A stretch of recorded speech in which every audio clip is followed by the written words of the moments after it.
Welcome back everyone. Today we will discuss the various definitions of economics.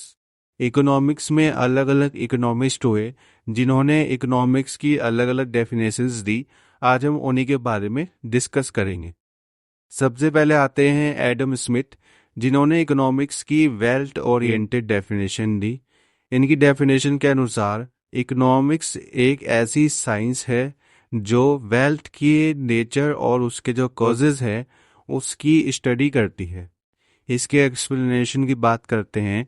Wealth oriented definition के according economics का main focus wealth के creation, accumulation और distribution पर होता है। Adam Smith कहते हैं कि किसी भी नेशन की इकोनॉमिक एक्टिविटीज का मेन ऑब्जेक्टिव जो है उस देश की वेल्थ को इंक्रीज करना होता है। यहाँ वेल्थ का मतलब मटेरियल गुड्स से होता है जिनकी एक्सचेंज वैल्यू होती है, या हम कहें जिनमें यूटिलिटी पावर होती है और जो ह्यूमन वांट्स को सेटिस्फाई कर सकते हैं, जैसे गुड्स हो गया, मनी हो गई, प्रॉपर्टी हो गई, एक्सेट्रा। इस डेफिनेशन में प्रोडक्शन, ट्रेड और इकोनॉमिक ग्रोथ पर जो है ज़्यादा एम्फेसिस दिया जाता है। लिमिटेशन ये है कि ये डेफिनेशन नॉन मटेरियल एस्पेक्ट्स जैसे हेल्थ है, एजुकेशन है, ह्यूमन वेलफेयर है, उसको इग्नोर करती है। साथ ही पॉवर्टी और इनइक्वलिटी जैसे जो प्रॉब्लम्स हैं उनको कम इम्पोर्टेंस देती है, जो मॉडर्न इकोनॉमी में काफ़ी इम्पोर्टेंट रोल प्ले करते हैं। नेक्स्ट डेफिनेशन की बात करते हैं।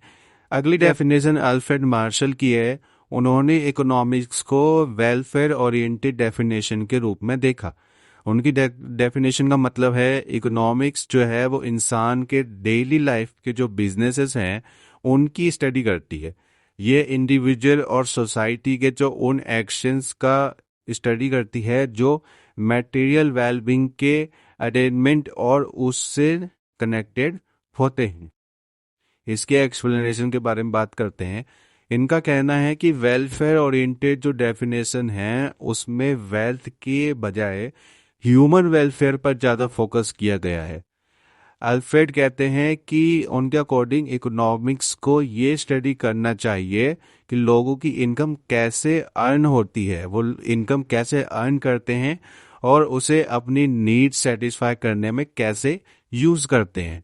इसमें मटेरियल वेलफेयर जैसे फूड हो गया, क्लॉथिंग होगी, हाउसिंग होगी, एजुकेशन है, उस पर एम्फेसिस ध्यान दिया गया है। ये डेफिनेशन इकोनॉमिक्स को ह्यूमन लाइफ और सोशल वेलबींग से जोड़ती है और मानती है कि वेल्थ सिर्फ एक मीन्स है एंड नहीं। इस डेफिनेशन की लिमिटेशन ये है कि ये डेफिनेशन सिर्फ मटेरियल वेलफेयर तक लिमिटेड है और नॉन मटेरियल वेलफेयर जैसे हैप्पीनेस है, मेंटल सेटिस्फैक्शन है, सोशल जस्टिस है, उसको इग्नोर करती है। नेक्स्ट डेफिनेशन लियोनेल रॉबिन्स ने दी थी। इन्होंने इकोनॉमिक्स की स्केर्सिटी ओरिएंटेड डेफिनेशन दी। इनकी डेफिनेशन के अनुसार इकोनॉमिक्स वो साइंस है जो ह्यूमन बिहेवियर की स्टडी करती है, जहां अनलिमिटेड एंड्स और स्केर्स मीन्स के बीच रिलेशनशिप होता है जिनके अल्टरनेटिव यूजेस होते हैं।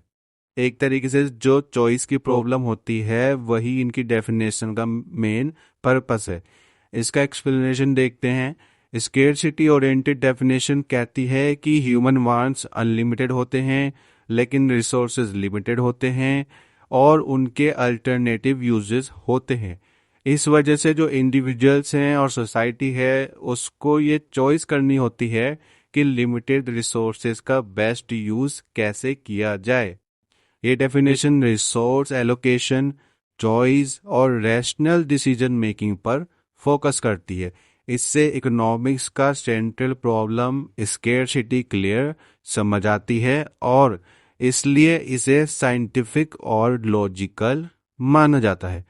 इसकी लिमिटेशन ये है कि ये डेफिनेशन इकोनॉमिक ग्रोथ, अनएम्प्लॉयमेंट और वेलफेयर इश्यूज को क्लियरली एक्सप्लेन नहीं करती है और इकोनॉमिक्स को वैल्यू न्यूट्रल साइंस के रूप में देखती है।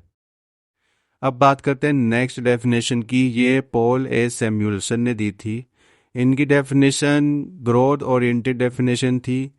इनकी डेफिनेशन का मतलब था इकोनॉमिक्स ये स्टडी करती है कि सोसाइटी कैसे स्केर्स रिसोर्सेज का यूज करके वैल्यूएबल गुड्स प्रोड्यूस करती है और उन्हें लोगों के बीच प्रेजेंट और फ्यूचर में डिस्ट्रीब्यूट करती है। इसका अगर एक्सप्लेनेशन देखें तो ग्रोथ ओरिएंटेड डेफिनेशन का main focus economic growth, development और एफिशिएंट रिसोर्स यूज पर फोकस करना होता है।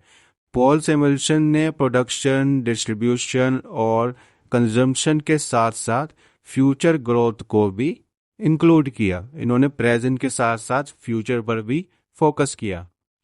इस डेफिनेशन में मॉडर्न इकोनॉमिक प्रॉब्लम्स जैसे डेवलपमेंट है, प्लानिंग है, पॉवर्टी है, रिडक्शन है और इकोनॉमिक स्टेबिलिटी है वो कवर की जाती है। ये टेक्नोलॉजी है, कैपिटल फॉर्मेशन और गवर्नमेंट पॉलिसीज के रोल को भी रिकॉग्नाइज करती है।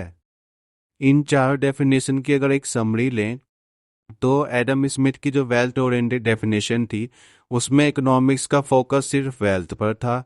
इस अप्रोच के अकॉर्डिंग इकोनॉमिक एक्टिविटीज का मेन ऑब्जेक्टिव नेशन की वेल्थ इंक्रीज करना, प्रोडक्शन, ट्रेड और मटेरियल गुड्स पर ज़्यादा इंपॉर्टेंस दी गई, लेकिन इसमें ह्यूमन वेलफेयर, पॉवर्टी और इनइक्वलिटी जैसे इश्यूज इग्नोर हो गए। अल्फ्रेड मार्शल की वेलफेयर ओरिएंटेड डेफिनेशन में वेल्थ के कॉन्सेप्ट को नैरो नहीं रखा बल्कि उसे ह्यूमन वेलफेयर से जोड़ दिया। मार्शल के लिए वेल्थ एक मीन्स था एंड नहीं।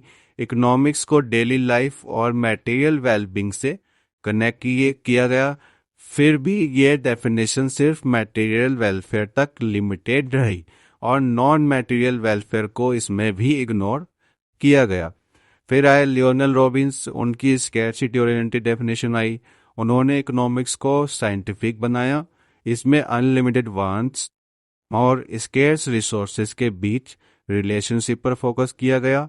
चॉइस और रिसोर्सेज एलोकेशन सेंट्रल प्रॉब्लम बने, लेकिन इस डेफिनेशन में वेलफेयर, ग्रोथ और अनएम्प्लॉयमेंट जैसे इश्यूज डायरेक्टली कवर नहीं हो पाए। फिर पॉल सैमुएल्सन की ग्रोथ ओरिएंटेड डेफिनेशन आई। इसमें सबसे वाइड और मॉडर्न है ये। इसमें स्केर्सिटी, प्रोडक्शन, डिस्ट्रीब्यूशन और फ्यूचर इकोनॉमिक ग्रोथ सब कवर होते हैं। ये डेवलपमेंट, प्लानिंग और गवर्नमेंट पॉलिसीज को भी इंक्लूड करती है।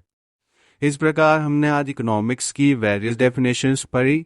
मैं आशा करता हूँ आपको ये वीडियो पसंद आई होगी। वीडियो को लाइक, कमेंट और शेयर जरूर करें और चैनल को सब्सक्राइब करें। धन्यवाद।